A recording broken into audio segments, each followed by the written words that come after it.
Monsieur le secrétaire général du SOGIP, Madame Khoudia Diagne, directrice des arts, Messieurs les acteurs culturels, chers journalistes. Aussi dire, à l'entame de mes propos, je voudrais vous adresser à tous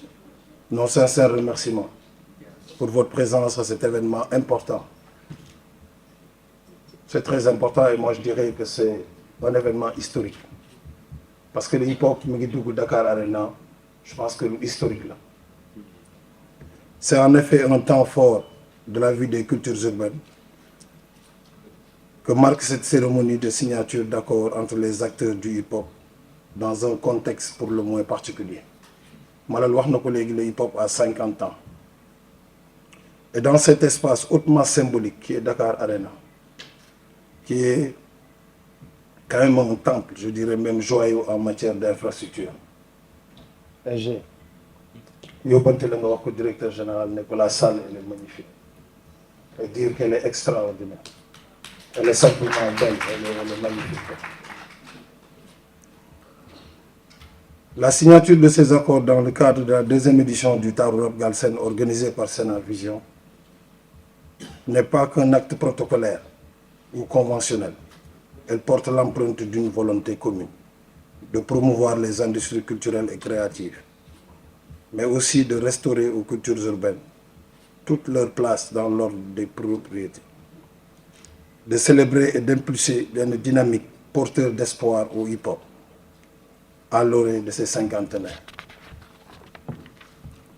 Man xam nga su may discours damay waare damay def wolof damay ci français. Investir dans ces industries culturelles, c'est assurément prendre conscience d'une réalité qui se confirme au fil des ans, contribuer à atténuer cette forte proportion vers ces jeunes et parfois adultes en manque d'espoir, qui, au risque de leur vie ou bien de leur santé physique ou mentale, victimes de plein de choses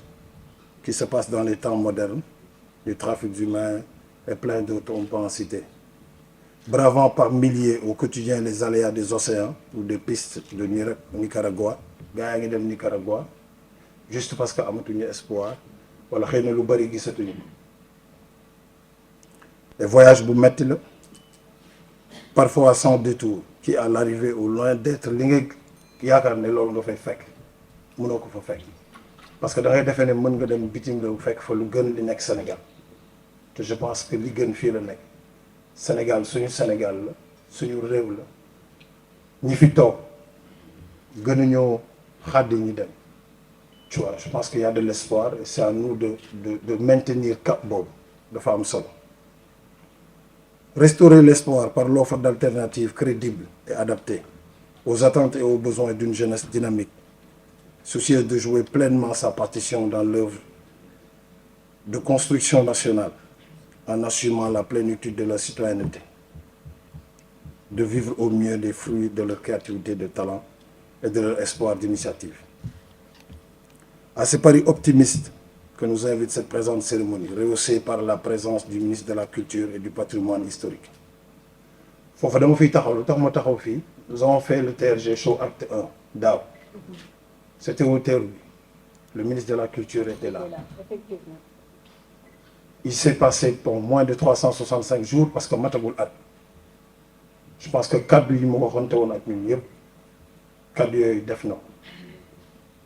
Suñu borom nag day wax nit ñi di seetlu ne yàlla du fay wax bàyyi jëf. Je pense que jëf moo ëpp solo lool. Nous avons un ministre de la Culture qui est à l'écoute. Malal wax na ko léegi. Simon wax na ko léegi. Su ma ko waxee répétition la quoi. Et nous n'avons pas peur de le dire. C'est un ministre de la Culture boo xamante ni xam na ne il est là pour la culture. Xam na li tax mu toog fii. Je pense que loolu moo tax ñu maintenir ko ci poste bi. C'est par rapport à des résultats, c'est par rapport à des choses qui se sont passées. Je ne le dis pas que pour moi ou pour les autres. Parfois les gens dañuy xalaat sax ne le ministre de la Culture ou bien la directrice des arts dañuy faral les cultures urbaines. Mais c'est pas ça. Aujourd'hui, le Malax n'a pas 1 milliard. De 300 millions à 600 millions, ce fonds est arrivé à 1 milliard. Tey su Malax ne woon day wut 1 milliard zouk ne di wut 1 milliard salsa kabolo reggae tout ça xëy na ci ñun la tàmbali et c'est important parce que milliard boobu ñun xam nañ fu ñu koy def quand nous organisons un événement day nekk événement bu am plusieurs dimensions Malal soutenir na ko léegi day am dimension sociale day nekk événement boo xam ne day am une dimension artistique mais aussi li ci nekk day fees muy espoir c'est pour ça que nous avons pris monsieur le ministre cette nouvelle génération c'est important parce que quand je vois Tall bi représenter l'hip-hop de Thiès boo ko waxee wax nga Taï Guissine wax nga Big Dad soo fi gisee Cap gis fi Las Melo gis gën moo que ma fa mi ngi fi que muy Mr Cage que muy Element de Parcelles que muy Authentic Zeus que muy BMJ que muy Matadi képp koo xamante ne bokk nga ci projet bi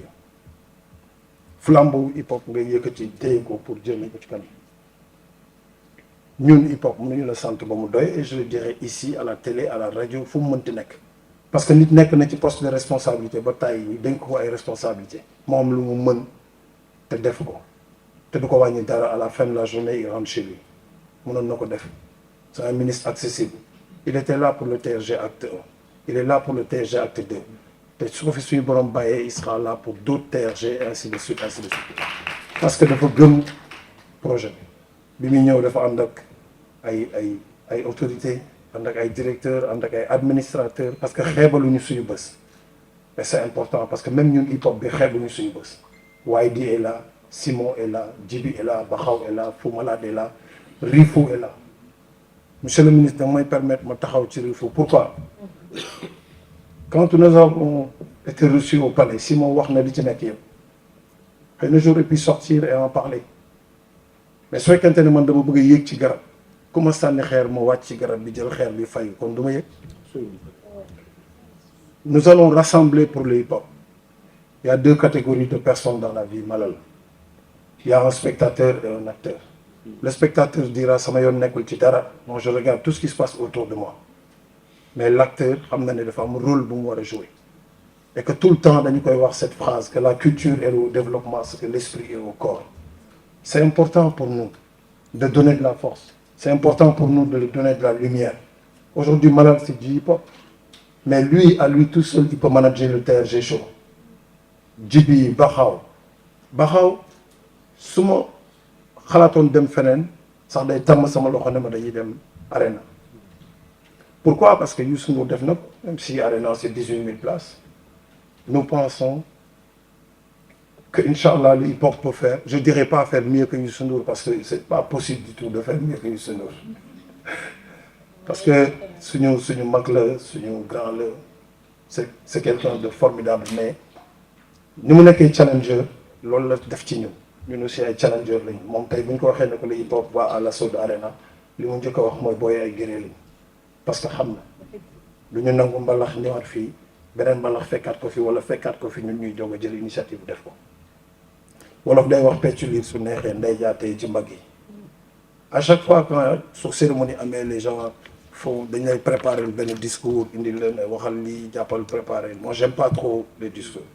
li may bëgg mooy surtout improviser parce que lu jógee ci xol tout le temps day dem ci xol te lii la ñu waxoon première édition bi monsieur le ministre jeunes yi toog kenn ku nekk ci moom mbooloo mu ngi ci ginnaawam topp ko moom rek mën noonu na défier cette salle il y a une unité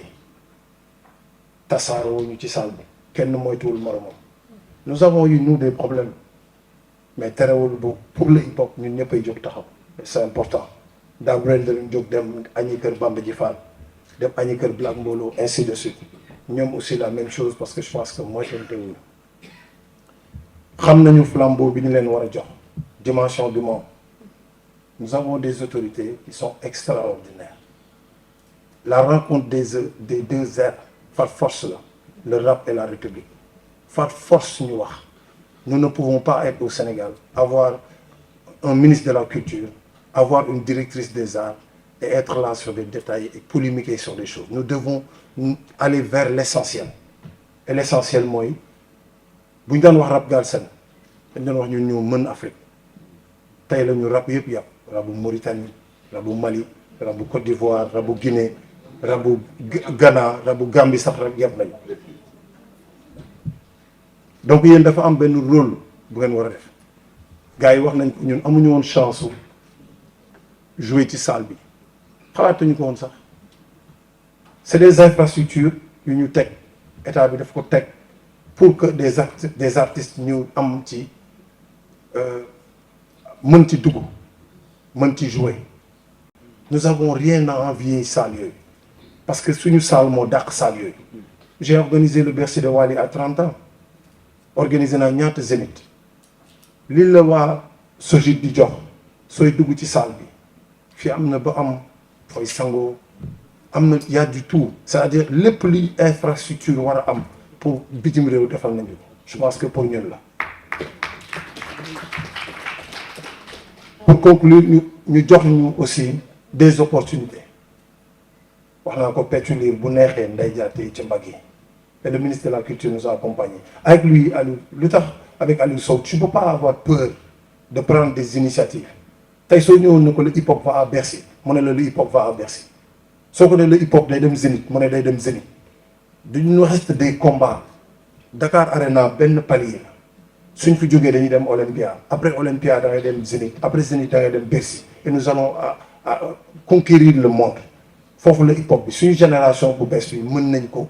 ñun seeni mag am nañu générosité jàppale leen et on peut le faire. Monsieur le ministre, c'est une famille qui se retrouve ici, c'est la famille des cultures urbaines. Et nous avons envie que l'initiative humaine di gën a am mais mënul am sans la presse parce que ñoom ñoo ñu jàppale Dakar Arena sori na metti na du kenn ci ñoom ku ñu laaj passe pour ñëw defe naa ñun lu ñu gëm hip hop ñoom presse bi ñoo ñu ko gën a gëmle parce que suñu xewle ñoom ñoo ñuy jàppale. Je pense que su ma fi nekkoon mën naa wax pendant 1 heure 2 heures de temps te même forcément mënewuñu ko. Je pense que nous allons prendre des initiatives pour le hip hop parce que amuñu choix nous n'avons pas le choix. Je pense que Tafa Da Brains moo jiitu Tafa Scénar Vision Tafa Da Brains moo jiitu Tafa Effort Tafa Da Brains moo jiitu Tafa Marmite du Cœur moo jiitu ainsi de suite ainsi de suite ainsi de suite. Manal wax na ko sur les initiatives que nous prenons. Effort c'est ensemble force organisation et responsabilité c'est des femmes yu dajaloo woon ñëw seet si monsieur le ministre ñu waxtaan ne que nous voulons parler de l'autonomisation de l'entrepreneuriat de la santé de la femme mortalité maternelle tout ça ainsi de suite et nous souhaiterons faire une résidence ak benn séminaire à Paris pour la mobilité des artistes il a acheté tous les billets d'avion pour les filles de Effort ñoom Dieyna Amira Dior Baye Dieyna n'avait jamais pris d'avion dans sa vie Amira la même chose Amira bi mu jógee Paris dafa dellu si ak monsieur le ministre yóbbu ko États-Unis mu demaat États-Unis loolu mooy la mobilité des artistes moom xam na li ñu ko dénk pour lan la directrice des arts xam na li ñu ko dénk lan la l'administrateur du monument la même chose daf lay talonner on se retrouve en Ngayoxem pour faire la Marmite du Cœur moom séeréer la dafa bëgg Marmite du Cœur yëpp yooyu xam nga mais daf lay talonner ci ñëw leen organiser le directeur de Douta Seck la même chose ma la léegi la ma ko wax ak Simon bi ñuy dugg xam nañu nan la ñuy waxee ñëw leen jël ay initiative ngeen dëgg parce que saal yi pour yéen la monsieur le ministre bi ñu génnee palais Rifo wax naa ko sànq dafa lu nekk la dégg opportunité la pour man ma wax ko merci parce que ay moromam laa dajale ils étaient 25 ñoom ñëpp a tolloo caché Rifo a défendu le projet DRG farouchement Simon la même chose lu nekk la ñu dégg dëgg la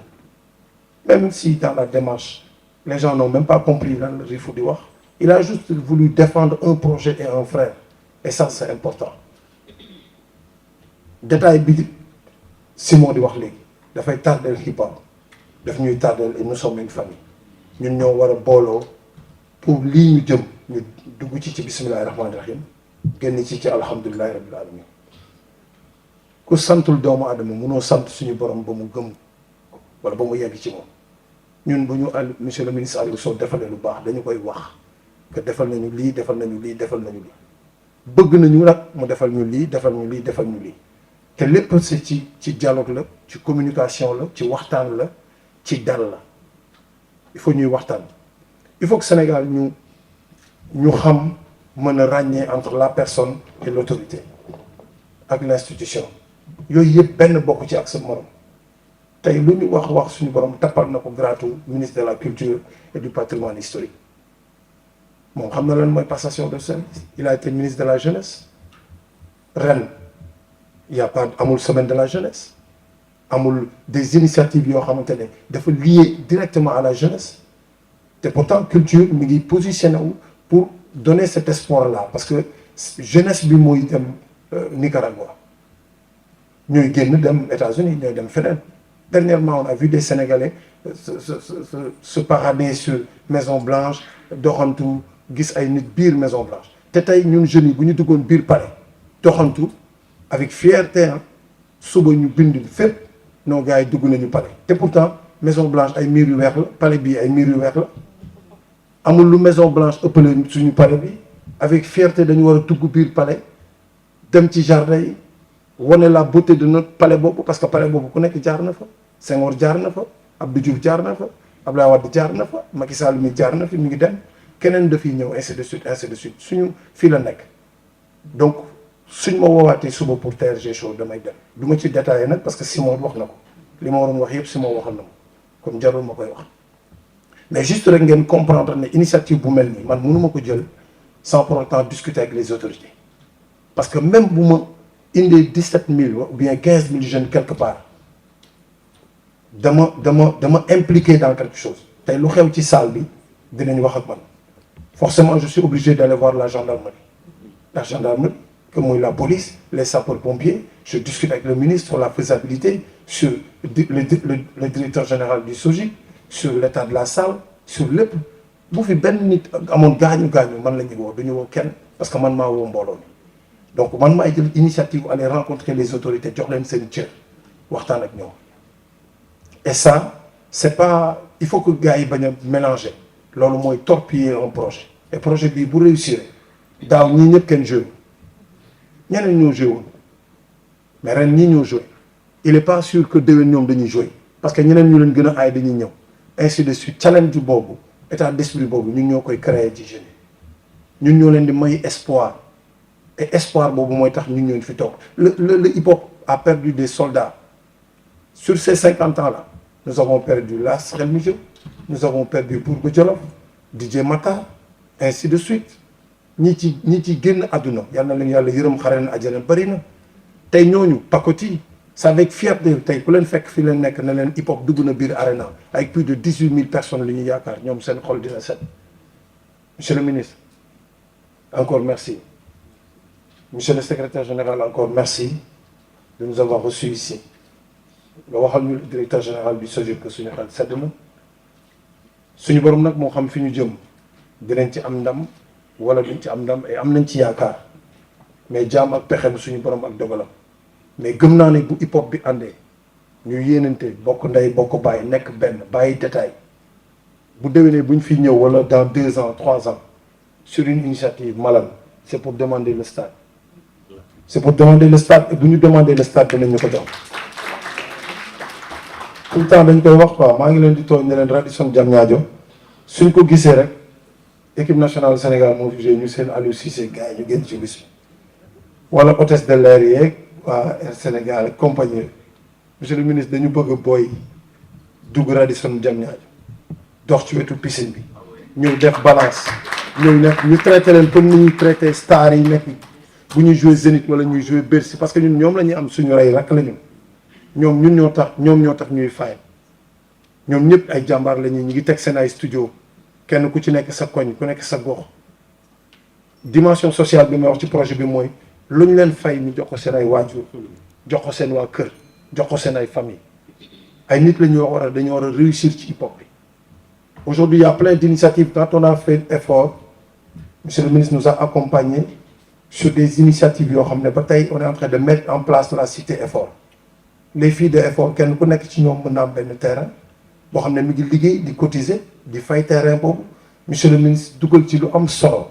du ko wax du bëgg ñu koy wax la directrice ISAR ñeneen ak ñeneen demain nous voulons avoir la cité du hip hop pour que booy yëpp kenn ku ne am na kër ku nekk am këram su wayee wala mu dem rabi ba sonn mu ñëw këram loolu lañ leen bëggal te loolu pour ñu am ko il faut que ñu dem à l'assaut du monde def les plus grandes salles def Zénith def Bercy def loolu pour mën ci génn loolu mooy suñu yéene. J'ai été long moi et mon temps, merci beaucoup à vous. Mais c'était des paroles. Merci aussi à tout le monde. ku ñu wax ak ku ñu waxul ku ko dégg ak ku ko déggul c'est un appel solennel Malal Simon Bakhaw Djibi jotali leen ko ñëpp je n'organise pas mais nous organisons